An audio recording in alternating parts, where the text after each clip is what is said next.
Welcome back to Green is Good. We're here today with our special guest, Tom Pace, and I'm gonna do a little setup here, Tom, before I ask you to jump in here. Tom is just not only an amazing entrepreneur, but truly an inspiring human being. Tom started his company, PaceButler, which is one of the largest cell phone recycling companies in the United States back in 1987, basically on a shoestring. And he has overcome many, many things in his life. And I want him to tell the story to his listeners, but he's made PaceButler one of the greatest cell phone recycling companies. And he's also just written a book called The Mentor, The Kid and the CEO. And I've read his book. And Tom, I am so thankful for you being here today, live from Oklahoma. And welcome to Green is Good. Thank you very much, John. It's a pleasure to be here. And you know, Tom, let's start from the beginning. Let's talk about you starting PaceButler and how you started it and where you came from, your past before that, and where you've taken PaceButler today. Okay, in 1987, I was working for a gentleman named Larry Rutledge, and he called me into his office, and I knew that I was going to get the promotion. I was up for promotion of the manager, and he fired me. Oh, man. And I was shocked. I thought, what do you mean firing me? You're making a mistake. He said, I might be making a mistake, but you need to go. I was polite. I left his property right away. 2 weeks or 3 weeks later, he called and said, look, I made a mistake. Will you come back? You got to love that. And, you know, I just had moved into the computer business in 87. I hadn't made any money at all when he called me back, and I said, you know, can you give me 2 more weeks? And if 2 more weeks this doesn't work out, I'll come back to work for you. And I go by there, and I see him. He's still in business. I go by and thank him so much for firing me. If he wouldn't have fired me, I would have never started PaceButler. So in other words, there's hope in this crazy economy. There's hope for our listeners that have been laid off to restart their lives and change their direction. There's hope for everybody out there listening to your story today. Absolutely. You know, I don't think that there's necessarily a money problem, but there are idea problems. We got to have the right ideas. If we have those ideas and we take action and we stay committed, we can make things happen. Well, tell us a little bit about PaceButler. You started in 87, and now we're 22 years later, and we were just talking in our our introduction to you, we were talking about the cell phone revolution, and now about approximately 1 billion cell phones are sold now around the world every year. How has that affected PaceButler, and where have you grown it to, and what are your dreams with it from here on out? John, because of a kid I was mentoring, Domingo. Yep. We were in the computer business in 2001, 2000, and mostly 2002. And this kid kept saying, you ought to buy used cell phones. And I said, there's no money in used cell phones. He said, you ought to, and he worked on me for about 7 or 8 months convincing me to buy used cell phones. And we started buying used cell phones. We converted from doing computers to just cell phones in 2002 because of him. And we don't buy any computers anymore. The only thing we buy are cell phones. And we buy between 70,000 and 100,000 cell phones a month. Unbelievable. But okay, well, let's step back for a second. You buy that many, but really, truly, Tom, how many are being thrown away or sitting around people's homes or offices that are not being recycled appropriately? What is the real market? Like, how big are you in comparison to your competitors, and how big is the market in the United States and beyond? We are, PaceButler Corporation, one of the largest buyers of used cell phones. Okay. But there are literally millions and millions of phones sitting in people's drawers in their office, in their glove boxes, in their cars, at their house, in their garage. I mean, there are used cell phones everywhere. And we try and work with fundraisers, churches, and schools, and directly on our website, we try to buy phones. We try to buy phones and help the people turn those old phones into cash. Instead of letting them go to the trash, which then they can harm the environment because they do have hazardous material in them. Absolutely. And the batteries are horrible for the environment. The phones themselves are bad for the environment. We take phones that are working, we pay for the phones that are working, and the phones that are not working, we definitely recycle in an appropriate manner. And also, our listeners should be also aware that the privacy issue has gotten huge. Basically, it's your life on your cell phone, all your private information. And if that gets into the wrong people's hands, that could be very bad for the person who misappropriately got rid of their cell phone. Is that not correct, Tom? It is. And if you've got important information on your cell phone, it is very simple for you to delete that information before sending it off. And I recommend you do that. Go to your owner's manual, get online, find out how to delete that information. And a lot of the information today is saved on the SIM card. And when you donate or you sell your cell phone, remove the SIM card. Don't leave the SIM card in it. Got it. Because you want that data to go onto your next phone. So, is this all on your website? Does it explain how to do this? If our listeners want to learn how to appropriately clean their cell phone or recycle it, can they go to PaceButler.com and learn all this? No, they can go to our competitor's site, though. They can go to Recellular's website, and they can do it, or they can go to the manufacturer. We don't have that information because the models change so fast. If they go to the manufacturer, that's the best place. Okay. But they could go to PaceButler's website and learn how they could send you their cell phone and get cash for that and make sure that it's being handled appropriately and not going into our environmental stream. Absolutely. And we pay anywhere from $0, some phones have no value, all the way up to $50 per phone. We post our price list right on our website. No games. This is what we're going to pay for the phones. That's an amazing tool for our listeners, huh, Mike? So I think so. And Tom, so you post the prices. Could you look up, for example, by model, what phone that you're going to recycle or sell to PaceButler?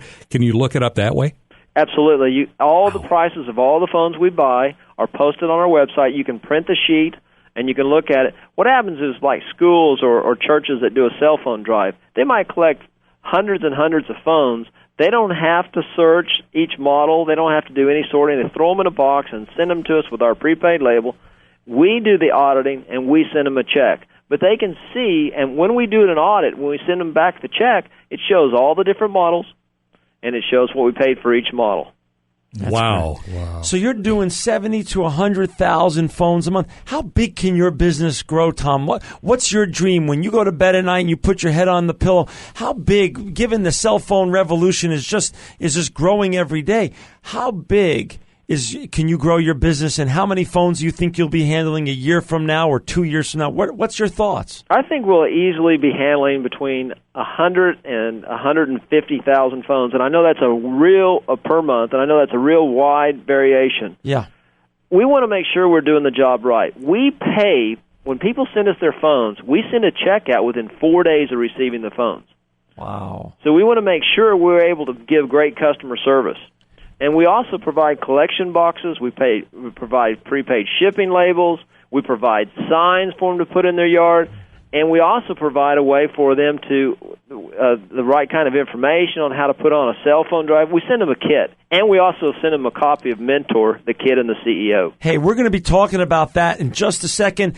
Tom, I just want to say your cell phone, recycling business is so great for the environment and so great for our listeners out there. I thank you for sharing that. And we're going to come back and talk about Mentor, the Kid and the CEO, your amazing book, which I just read last weekend. We're going to have you back in just a second. If a little green is good, more is even better. Now, back to Green is Good with John Shigarian and Mike Brady. Hey, welcome back to Green is Good. We're here in studio with Mike Brady and our special guest in studio, Mandingo Kane, and we've got Tom Pace on the phone today for our listeners. And Tom, you just really explained to our listeners so well how to recycle their phones, how they could go to PaceButler.com and get cash back for their phones. But Tom, there's a greater mission here. Like, we talk about sustainability all the time, which means planet, people, and profits. I want you to share now your mission and what you're doing with PaceButler and what you're doing with your amazing book, which I read last week, and you were so kind to send me a copy autographed, The Mentor, The Kid and the CEO. Your book is so inspiring, and I know is going to change my life for all the right reasons. I want you to share your story and your book with our listeners, because I know everyone who reads your book or goes on to your website, mentorhope.com, is their life is they're going to be inspired and their life is going to be changed for the better? John, several years ago, on my dream list, I wrote, I want to write a book. Now, when I was 26, I read at a fourth grade level. I'm a lousy speller. Thank goodness I've got people around me that know how to spell, got great grammar. I don't have all those talents. I read a book by the guy that started Kinko's Copiers. It's called Copy This. I had the goal to write the book. When I read his book, I realized I didn't have to write my book on my own. I needed to ask for help. And I think that's a key to success is we got to ask other people for help. We got to be clear. And we started writing the book. I had that on my dream list for 6 years before we really started hammering out the book, and it took us an additional 9 months to make it happen. I wrote the book to make a difference, but it's based on actual events that have happened in my life. You know, there's a lot of professional speakers out there that can give a great talk or they can tell you about a lot of theory. This is based on my life. I live it. This is what I do. This is what I'm about.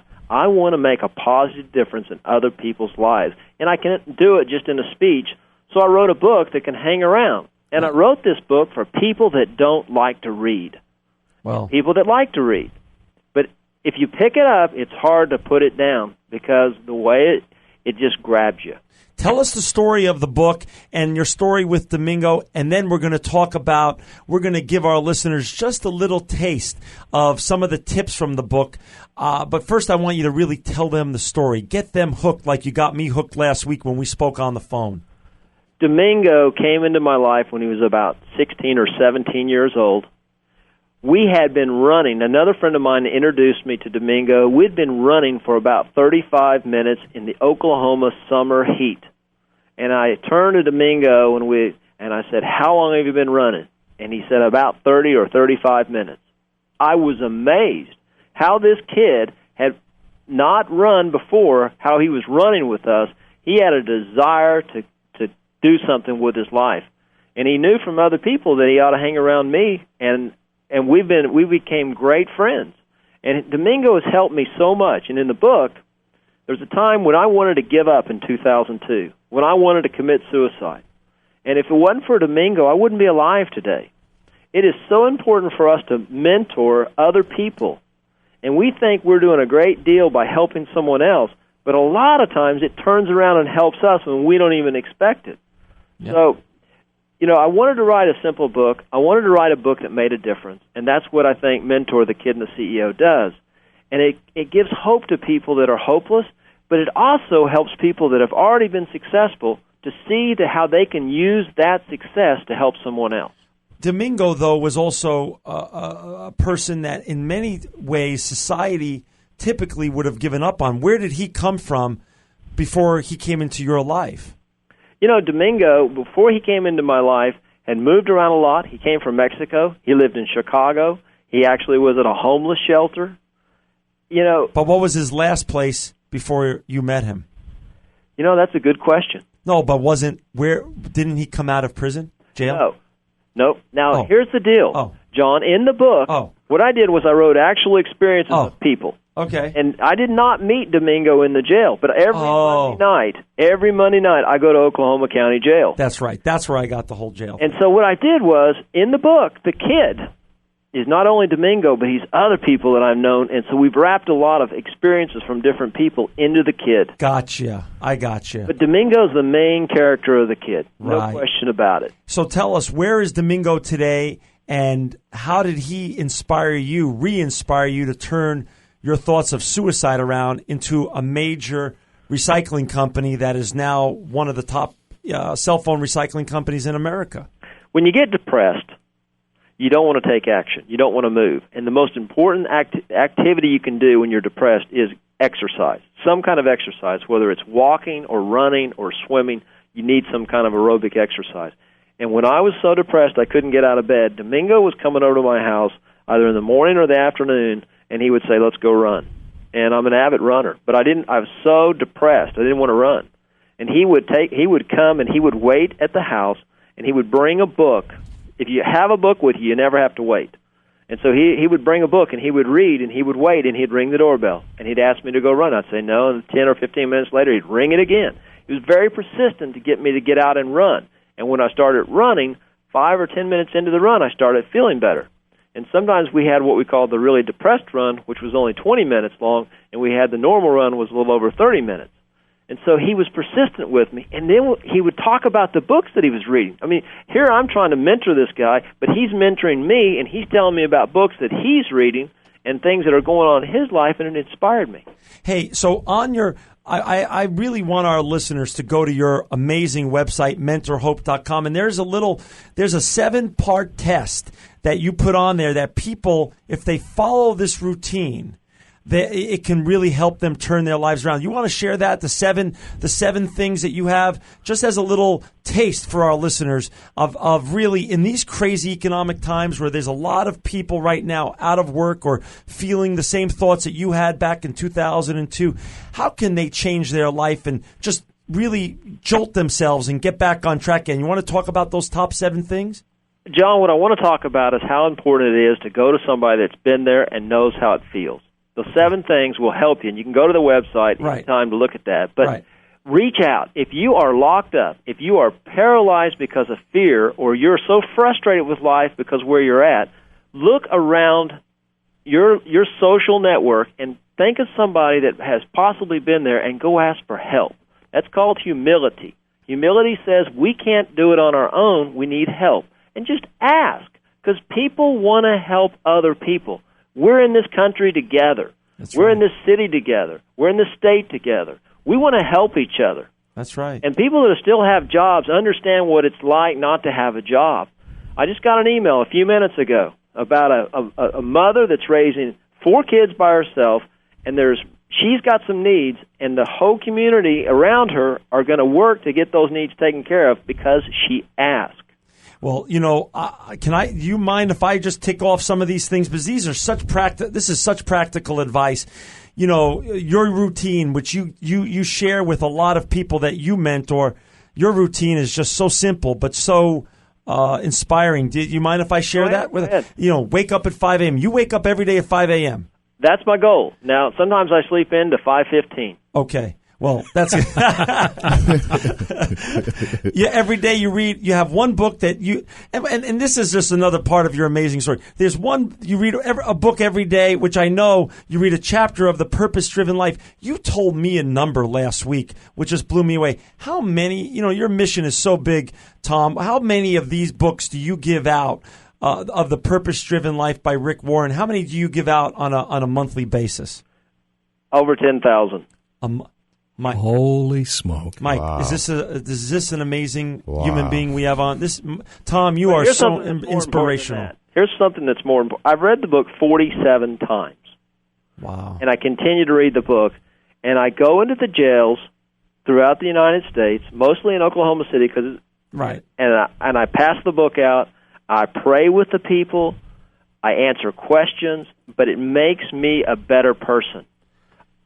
If I'm going to lead somebody, I need to be the best person I can be. So 10,000, just think about, guys, Mike, Mandingo, how many lives? That's a lot of lives, Tom. That's great to know that you're reaching out to other people all over, and you're helping so many other communities just by giving out that book. And, any of our listeners can do the same thing. Any of the people that are hearing this, you can buy Purpose-Driven Life books or another book that's been important in your life, and you can give it to someone else. And by giving a book to someone else, it's a life-changing experience, whether it's The Purpose-Driven Life, or whether it's Mentor, the Kid and the CEO, or if it's one of Hal Urban's books, or Zig Ziglar's books, or Jim Rohn's books. There's so much information out there that we can help people to have better lives through reading. You're so right. And then I'm going to give a couple of the other tips here. Then I'm going to take you into something else here. Then Tom says he journals every day. He reads a chapter in Proverbs. He does either sit-ups or push-ups 200.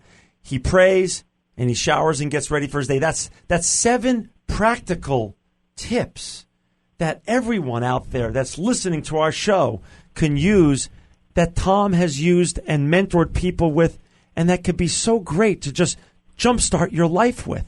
Just jumpstart your life. Here's something else, John. Since you just shared that, and that's on the website, Yep. I got to live up to that. I got to continue to do that. You know, mornings when I wake up and I think, I don't want to do this.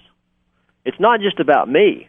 I know. But it's about the people that I'm influencing. Now, am I going to walk the talk, or am I just going to talk the talk? And sometimes I want to just talk the talk, but the reality is I got to walk the talk. I got to do it. That's what I want to be authentic. I'm not authentic all the time. None of us are. We all fall short. Well, that's why I'm going to ask you. We got a couple minutes left, and you reminded me of one of my favorite poems I've ever read. It's a short one by Muhammad Ali, and it just goes like this: me, we. And Tom, that's what you're about. Me and we. And I love that. Hey, Tom, take us through your top 5 mentoring tips. We got 2 minutes left, and I want you to inspire other mentors and other mentees what mentoring's all about with your top 5 tips, which is on mentorhope.com, your amazing website. Go on. You want to take us out with those top 5 tips? The very first thing is you got to establish what you want out of your mentor, or what you want to do to help someone if you're going to mentor somebody. Right. And then you got to make sure you got the right chemistry between the two people. Meet with the person if you can. If it's going to be a face-to-face mentoring situation, meet with them and see if the chemistry's right. You know, sometimes you meet people and you just know immediately you get along. Right. And sometimes, and then another thing I think is important is you have a structured time that you meet. Right. And I meet with my mentor every Tuesday at 6 a.m. Central Time. That's great. And we sit down and we talk, and we drink coffee, kind of gets us a little bit more awake. On that day, I have to get up at 4 o'clock to make sure I'm there on time. And it's always important to be on time. We're out of time today, Tom, but we're going to have you back to Green is Good. Hey, listen, for all our listeners out there who want to recycle their cell phone and do it the right way, go to PaceButler.com. That's Tom's amazing company. And for those of you who want to be inspired like I was, go to mentorhope.com. It will change your life. It's changed my life. Thank you for listening, and Green is Good.